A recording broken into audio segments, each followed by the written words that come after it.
Salut tout le monde, très urgent.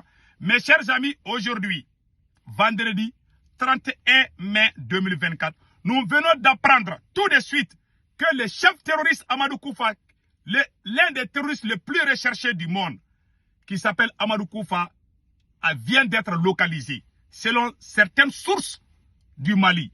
Voilà, une source très anonyme. Voilà. Amadou Koufa a été localisé vers la frontière mauritanienne. Espérons qu'il tombera cette fois-ci sous les flammes des drones. Il faudra que l'armée mauritanienne contribue pour sa neutralisation. Sa cachette est de l'autre côté. Mes chers amis, il y a plusieurs pages maliennes qui ont publié ça. Voilà, on est en train de voir comment on appelle la véracité. Après, on vous revient.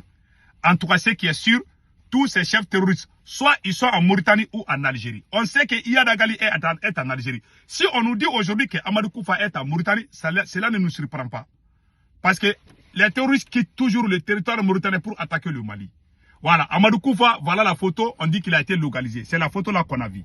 Voilà, il paraît qu'on a même pris sa photo. Donc, on est en train de voir comment se débarrasser de lui. C'est lui le chef terroriste Amadou Koufa, comme vous le voyez ici. La deuxième nouvelle, il y a eu tentative de coup d'État en Centrafrique. Tentative de coup d'État déjouée en Centrafrique. Une personnalité qui travaille dans une ONG américaine, qui est belge. Voilà, une personne avec la nationalité belge et qui travaille dans une ONG américaine à Bangui, en Centrafrique, vient d'être arrêté par les forces russes et les forces de défense et de sécurité centrafricaines. Voilà ce qu'on vient d'apprendre tout de suite. Après, on va vous donner des détails. Ça, c'est juste des titres. Mes chers amis, la troisième nouvelle, nous venons de voir tout de suite dans les médias français, ils sont en train de pleurer, que la Russie vient d'envoyer des navires remplis des armements pour l'AES. Je répète encore. Beaucoup de navires russes remplis de missiles, des appareils sophistiqués au port de la Libye, côté maréchal Khalifa Haftar. Voilà, le général maréchal Khalifa Haftar, voilà sa photo. Donc, il y a beaucoup de soldats russes qui viennent d'arriver en Libye avec des nouveaux matériels sophistiqués. Ils sont prêts. Vladimir Poutine a juré qu'il va finir avec les terroristes au Sahel. Aujourd'hui, dans les médias français, on voit beaucoup de cris partout.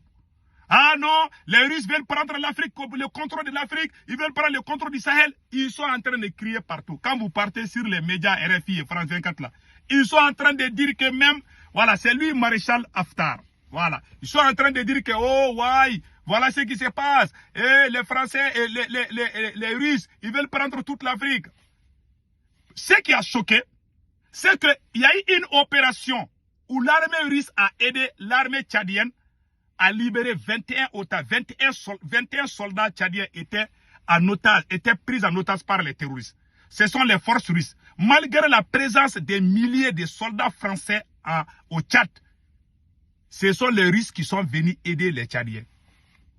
Mais mieux vaut prendre un chien pour garder ta maison que d'amener ces gens-là. Je vous dis.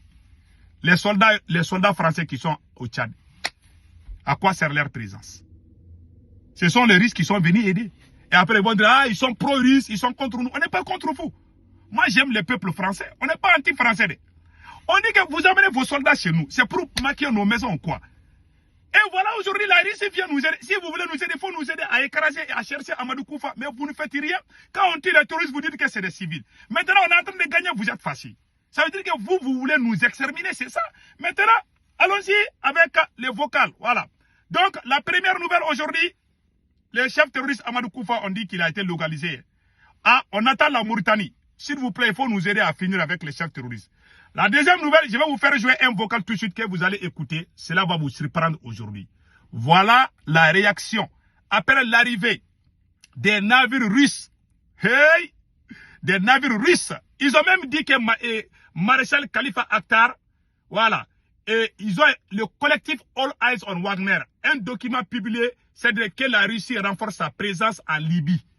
Plus de 2000 combattants russes viennent d'arriver en Libye. Certains vont partir au Mali, au Burkina et au Niger, avec des missiles, avec des navires.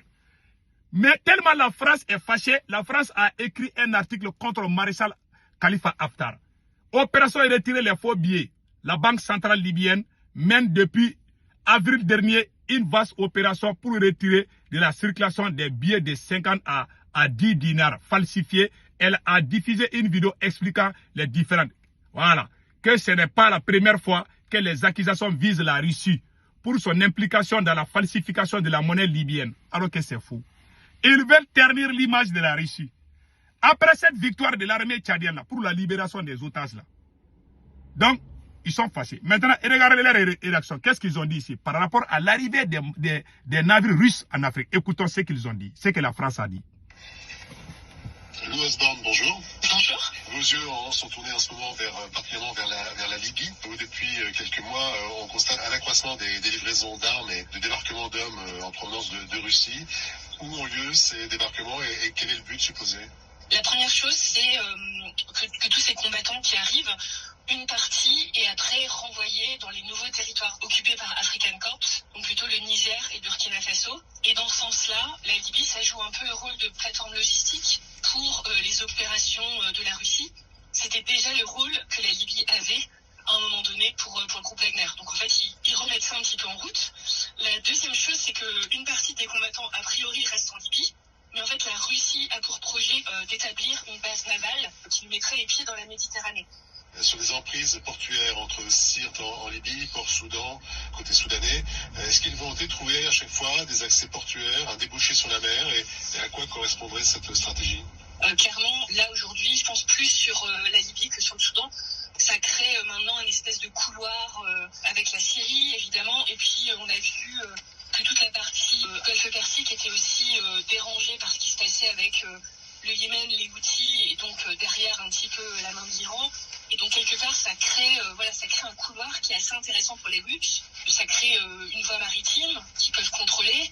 Ça crée aussi des nouveaux points de pression sur le front occidental. Quand ils auront cette base navale en Libye, ils vont être directement en face de l'Europe.